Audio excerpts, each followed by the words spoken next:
everybody, Josh the RV Nerd of Bish's RV down here with a brand new generation of Alpines. This is the new 3011 CK, and it's you may have seen previously when I did some video of its big brother, the 3303 CK.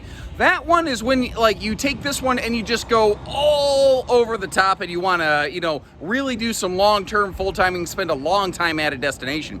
This is one where hey, maybe you want to spend a while at some place, but maybe you still want to be a little bit travel friendly and towable. This one has a little bit different upper deck, but basically the same gigantic chef's kitchen living room with all kinds of windows. It's wide body with a now deeper slide, carpetless slides throughout. They got rid of the marine woven stuff and they've gone to a floor flush kitchen slide. So now the kitchen's even better without that annoying little toe stubber toe kick that they always had in the past.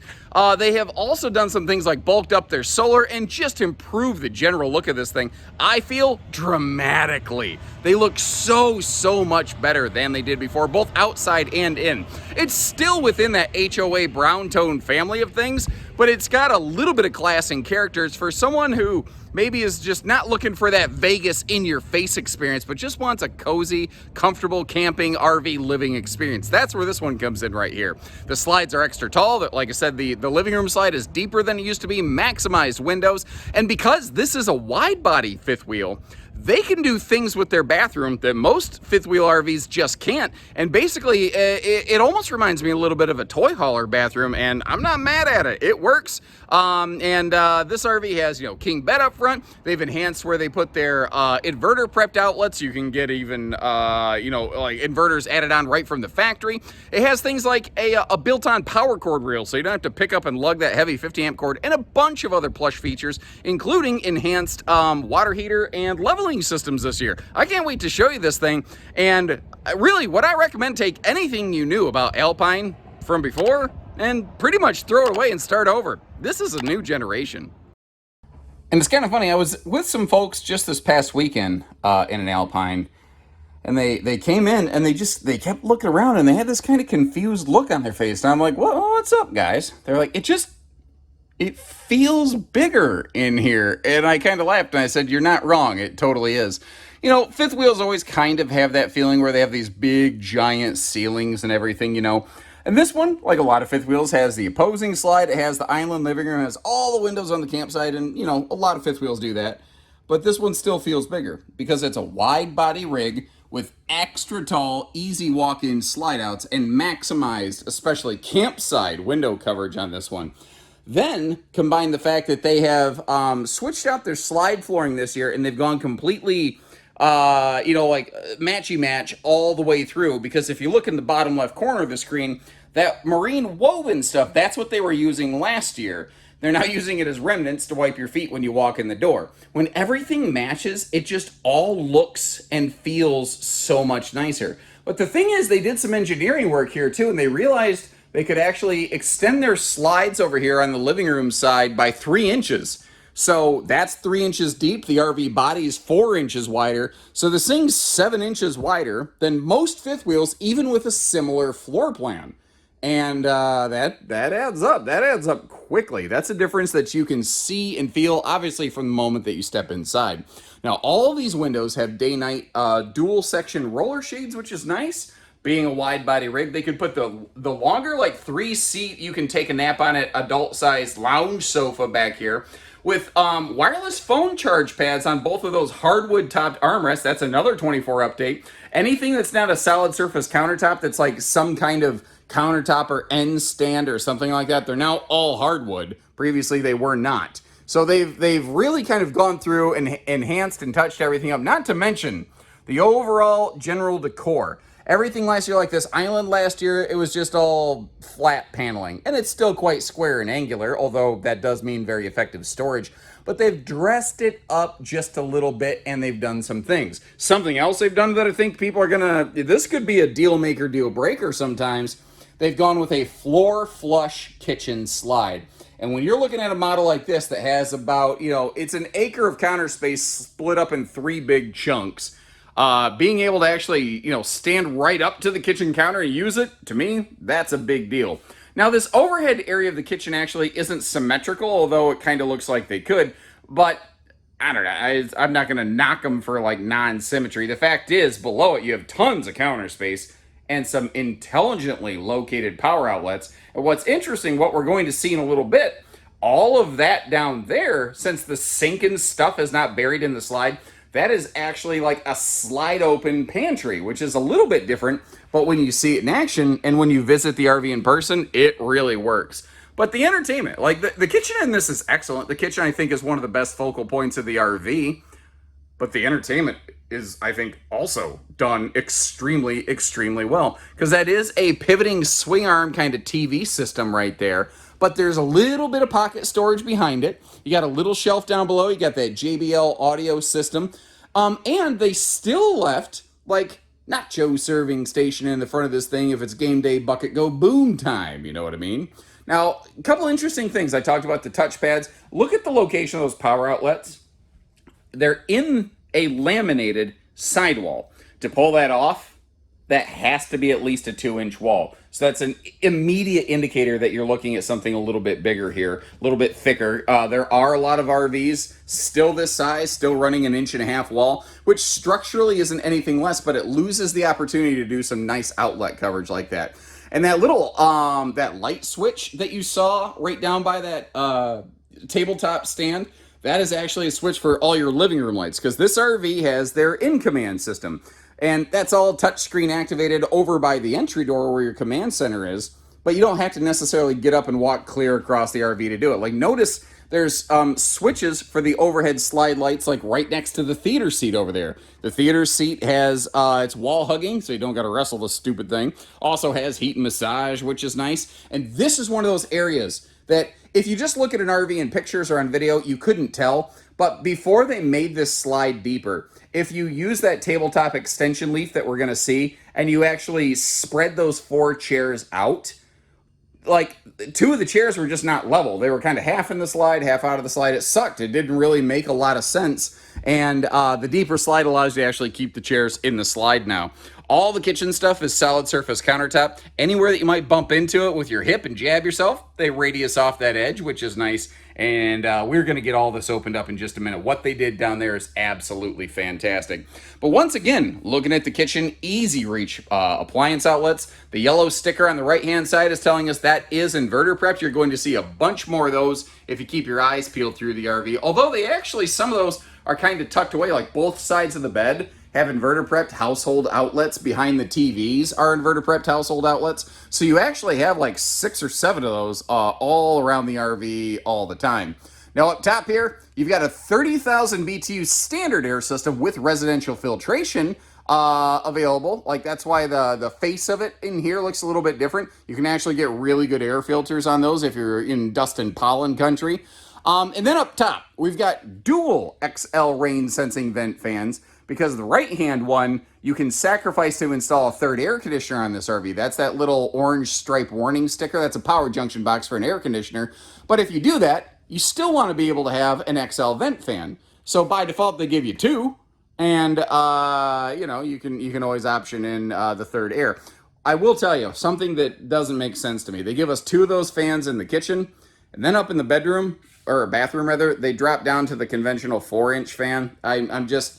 I'm not the biggest fan of that. That doesn't feel like the most totally thought out execution to me, but hey, that's just my 2 cents here. Now, like I mentioned before, up top here, what looks like a range vent hood is actually storage. I'm going to call it the kitchen contraband location. Let's pop all this stuff open here. And on camera, it really looks like I have to give you like an endoscope view of that, where I shove it right up in there, basically. But when you're standing there in person, when you're standing right in front of the stove and you open that, the storage is right there, you close it, you latch it, you're done. It makes sense. That big Insignia stovetop, what's nice about that, you can actually use all 4 burners at one time on that thing, which is great. And as I mentioned, that TV can pivot around to be visible from wherever you want it, which is real handy. And the storage below the island, the space for a wastebasket, 3 big drawers. So you actually have pots and pan space. All the slide open pantry storage. I mean, it's awesome. If you're actually going to be in here and spending an extended time in this thing, I think this is an absolutely awesome arrangement. And the popularity that I've seen from arrangements like this in brands like North Point and Montana, I don't think it's an accident that they actually make two versions basically of this RV. They have two Alpines that have this exact same living room and kitchen and just different upper decks. The other one's called a 3303 and this is the 3011. Both are called CKs, Chef's Kitchen, Calvin Klein, Chef's Kiss. I don't know what the designator stands for, but I think you get the general idea. The only real difference between them is going to be what happens when we go to the upper deck. And that's why this one is a chunk shorter, lighter. This one feels more mobile to me. And I think this is the one that you're going to want to tow and go around with a little more. But before we get up there, you do have your centralized vacuum system on the left. And they went with this sort of simulated floating steps, which can actually act like a bit of a shoe garage. And your furnace air return and intake is back there. So it kind of keeps that totally out of the way. Now we're actually jumping up here into the bedroom first. And then I'm really basically just going to do a complete 180, albeit very slowly, because they are wide body. They are able to do something here that most 8-foot wide RVs are not. They're able to give us a big shower, dedicated linen storage in the bathroom, good medicine cabinet space, plenty of room around the toilet, and a second entry door. Normally, you have to choose either a second entry door and then like an okay bathroom or a good bathroom and only one entry door. And if you don't care about the second entry door, latch it, leave it, don't open it. There's nothing that says you ever really have to. But this arrangement, I like this. You saw there was plenty of room around the toilet. And did you notice how there was that little wastebasket built right in the cabinet within reach? Then over here in the shower, this is not the tallest upper deck fifth wheel. That is one thing I want to mention to you. It's a nice big fifth wheel, but the upper deck ceiling height is like 6'3", 6'4". I'm kind of shooting from the hip on that measurement. So if you are taller than the average bear, you're going to want to kind of keep that in mind. Then they just have a giant mirror on the wall so that they can give you maximum sink and counter space with your kind of medicine cabinet space up here onto the left. Now this year they've swapped over into a tankless on-demand water heater, so you can take a couple of nice long back-to-back showers if you want to. But look at all the storage in this bathroom, and we're going to start right up here. So first of all, obviously good medicine cabinet storage, but tons of drawer space, wastebasket space galore all over. Then we get over here actually into, beside the shower, you've got that slide open wastebasket. The butt napkin roller is basically built into that giant drawer, which extends like crazy. And then there's a full, the linen cabinet comes to you. But what's brilliant about that, did you notice how they put those little tension bands in there to make sure that stuff doesn't fall out of the cabinets when you open the doors? So I love this. I love this. I know Brinkley kind of did some stuff like that in their Model G series here. I've always been a sucker whenever storage comes to you instead of you coming to storage. And what's weird, it seems like motorhomes and truck campers were about the only times I ever saw stuff like that. And finally, we're starting to get some of that in the more conventional towable market. But moving now back up front here into this bedroom, if you like this, but you want just a little bit more of everything, take a look at that 3303 Alpine, because it actually has opposing upper deck bedroom slides, which is great. The trick is, that means the whole thing is, much bigger and heavier. Now you're seeing king beds, because that's pretty common in big fifth wheels.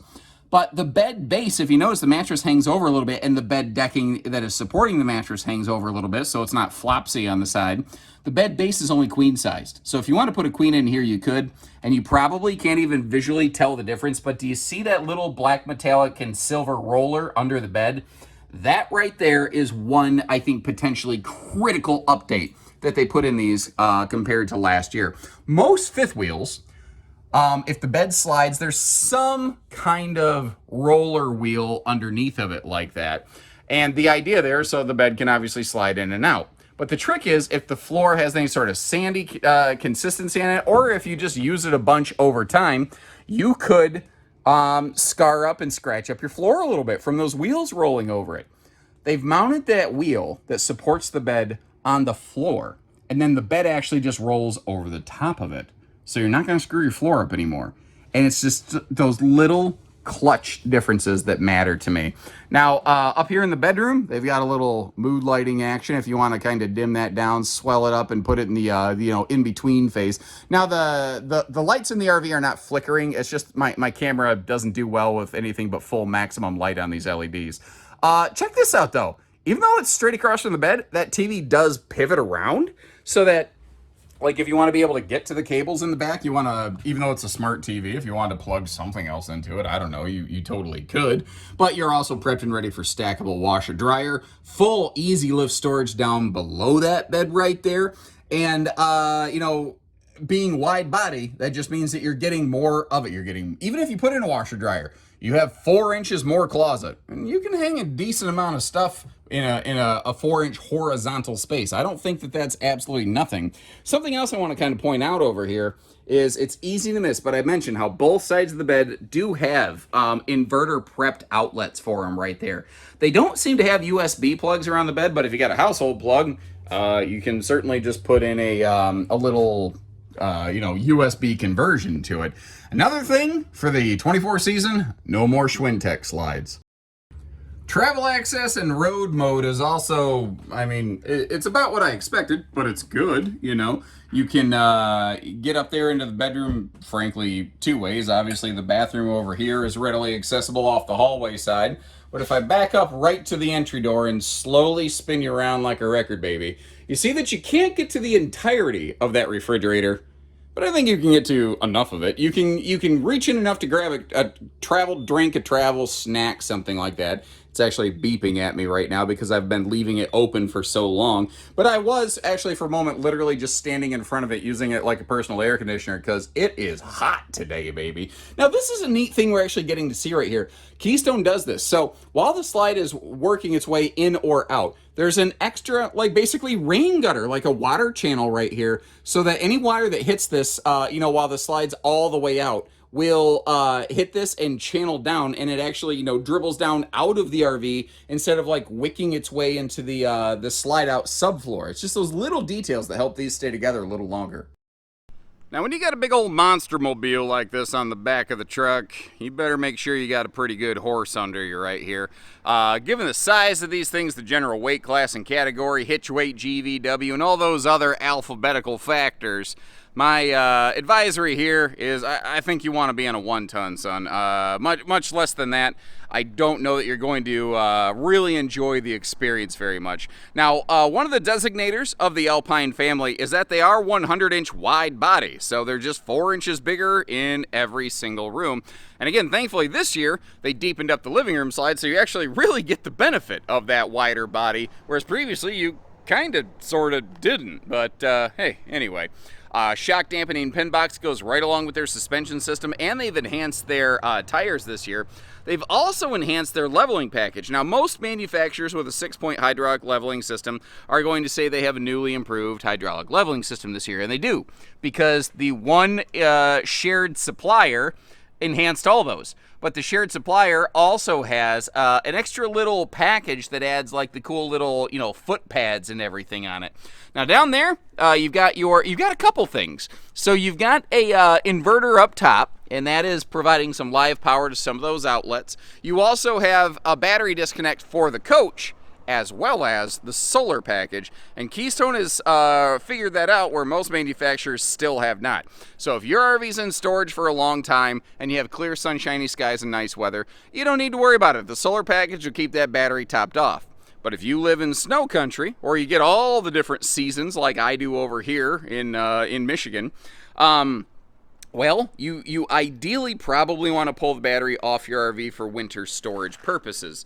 The thing is, if you're still getting some sunshine, the solar panel is trying to live power the power management system, basically. Your solar controller, that's the word I'm looking for.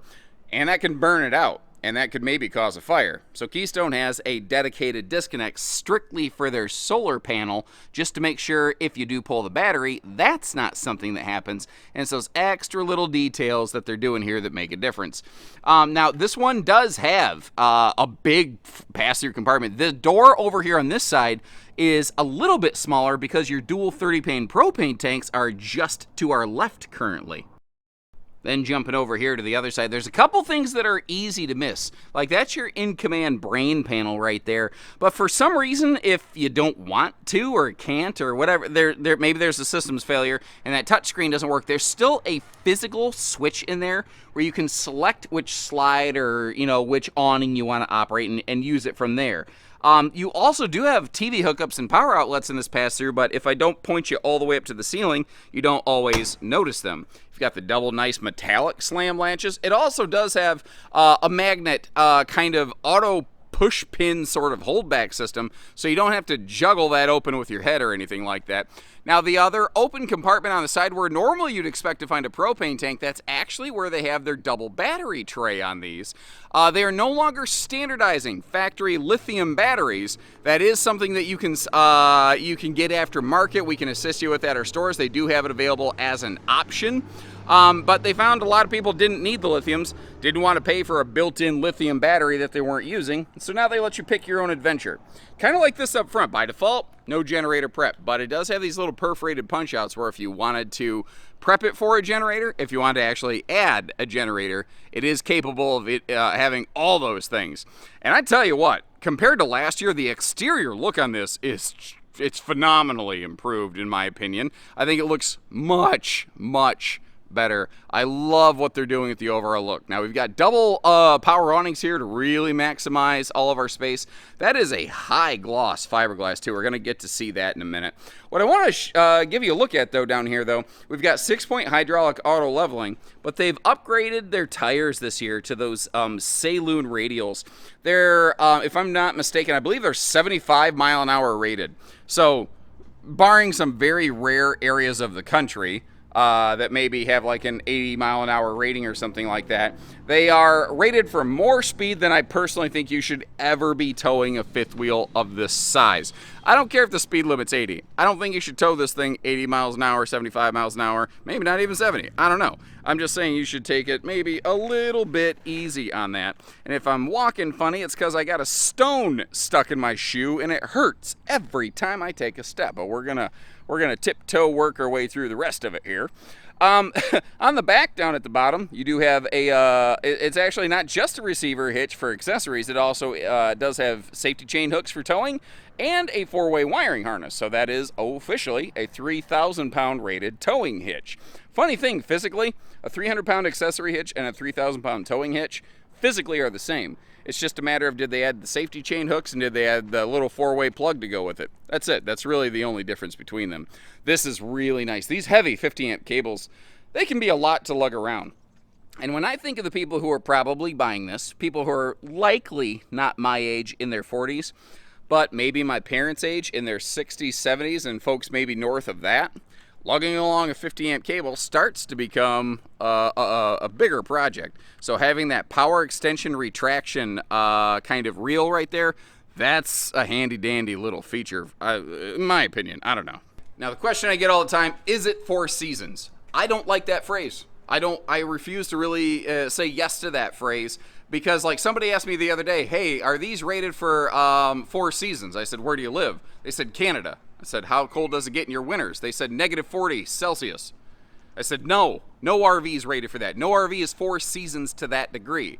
0 to 100 degree rated, tested, proven. Yes, they are made for that. They've got the enclosed heated belly, the radiant barrier package, the tank heaters. It has all those things. But this 4 seasons jargon, if you're shopping for an RV, get that out of your dialect and ask people, what are the actual weather ratings? Because that's the thing that's going to determine, you know, you can actually, it's measurable. That's the thing you want to look for. Also, solar.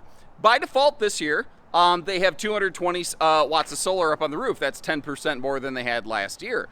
They also, last year by default, had a 15 amp charge controller. Now they have a 30. So you can more easily expand on all of this. If I remember right, last year, Alpines had access to the 400 and 600 solar packages, which are now 440 and 660.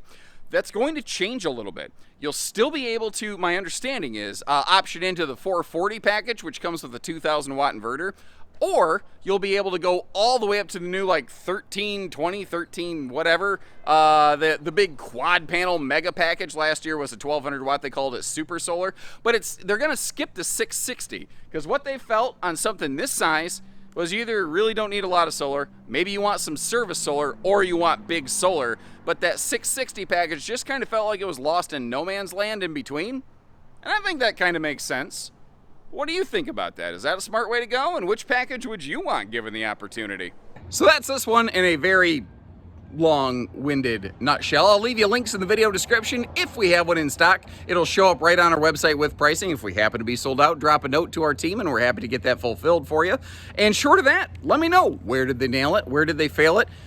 What's your one favorite thing on this, if you can narrow it down? And what's the one thing you would change given the opportunity? Leave me a comment, let me know. We'll see if we can't get some of that feedback back to the factory folks. And when you're ready, we're ready. And until next time, take care, stay safe, have fun, and happy camping, everyone. I'm blinking a lot because it's overcast, but it's bright.